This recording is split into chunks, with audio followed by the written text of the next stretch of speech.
If you think about what traditional training programs have looked like, they tend to be a sit and get experience.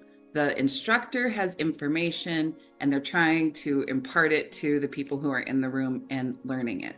And they tend to do things like, let me tell you about this concept. Let me show you how to do it by a demonstration. And then they have the learners practice doing that. So that tell, show, do model tends to be how traditional training programs work. People are listening and they're practicing new skills. In experiential learning, it's different. It really is about exposing the learner to a situation and allowing them to become the meaning maker. So every learner might take something new away from it, something different from the other person that's next to them, even in that situation, because it's the filter is through their own experience. And so in an experiential learning program, the role of the facilitator or the instructor is to help that learner find the meaning for themselves in what just happened. So we tend to look at a situation and say, what felt real about that situation for you? What does that make you think about? What do you want to do with that? And so it's not us teaching in experiential learning, it's more us exposing them to heat and energy in an environment and then seeing what happens and what that learner finds meaningful about it.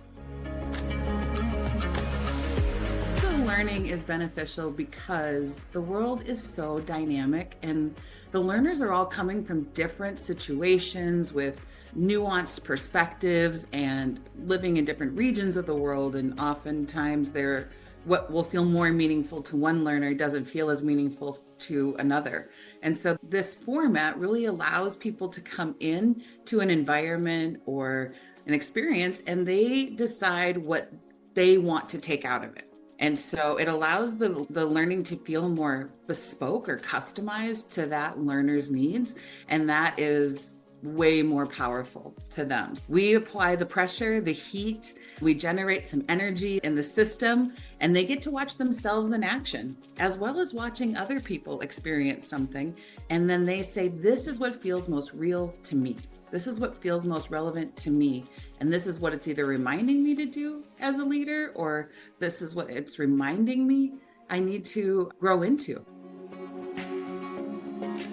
If you're designing your own experiential learning, I would recommend that you get really clear about what it is you want to be focused on. So for example, let's pick the topic collaboration. So if I'm trying to teach collaboration, but I don't want to just stand in front of a room and define what collaboration is and have them practice collaborating with each other. Instead, you would try to find an experience where collaboration is necessary. So for example, we've brought in a string quartet and watched them rehearse a brand new piece of music. And the ways that they communicate with each other and have to listen to each other, and just the notion that one musician can't have a great performance, it really is that the music is at the heart of what they're trying to align on and perform together, and they have to collaborate in order for all of their sounds to blend. They're cueing off of each other. They're trying to appreciate the other person and saying, "Ooh, I loved when you did this. That was really helpful." Or how about we try this? And so just watching how they trust each other and communicate with each other is an experience. And then we, as the designers, are trying to figure out, how do you unpack that experience? How do you help them remember what happened, make meaning out of it? So what? That happened. So what? And then that's where the learner then just says, oh, it's making me think about how I'm communicating, how I am potentially, I have my goals and somebody has their own goals, and we're focused on our own individual performance instead of the collective. And that reveals what it is that you're trying to talk about in a more experiential way than just sitting and listening to somebody talk about collaboration as a concept. So get clear on what you want, find the right experience that reveals that, and then get really sophisticated in how you're going to then attach meaning to the moment. I think it's really important that you find a space or a place that allows you to play. Think about business simulations that you maybe have participated in learning environments. So that's an example of experiential learning. You may also have had situations where you're getting a team together and they're cooking dinner. That's experiential learning.